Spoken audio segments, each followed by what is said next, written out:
का दीवाना है सारा जमाना। ओहो क्या बात है। मेरे हुस्न का दीवाना है सारा जमाना। लोग मुझे चाहता है पाना पाना।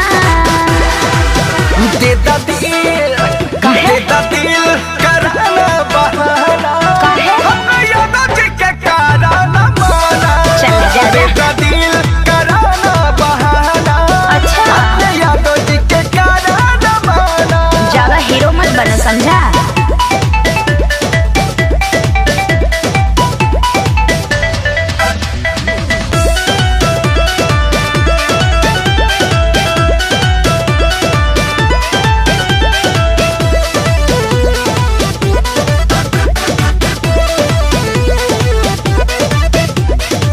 लव के ढोज ले ला खुश होके लिख दिए खत खरिहानी।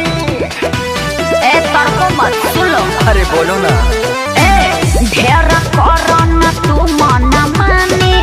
छोड़ती है यादव जी पानी बाड़े कितना उनके जैसन दीवाना दीवाना समझा।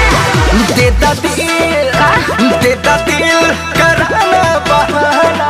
अच्छा यादों के कराना माना। अरे हटो होने। देता दिल कराना बहाना। यादों के कराना माना।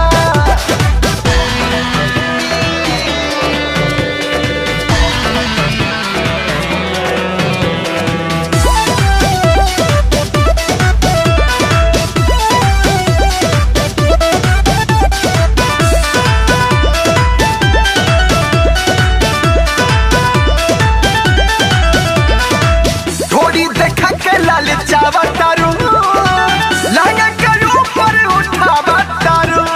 देखो ज्यादा और पट मत बोलो। अच्छा बुझला फटता काहे के छाती तोहार। सबके देखाई हम ढोरी हाँ हमार। माही हिला जाए सारा समियाना समियाना। अरे हिरान का रखा।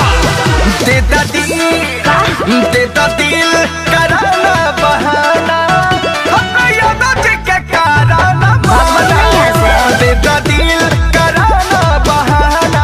अच्छा यादों के कराना माना। मेरे हुस्न का दीवाना है सारा जमाना। मेरे हुस्न का दीवाना है सारा जमाना। लोग मुझे चाहता है पाना पाना। देता दिल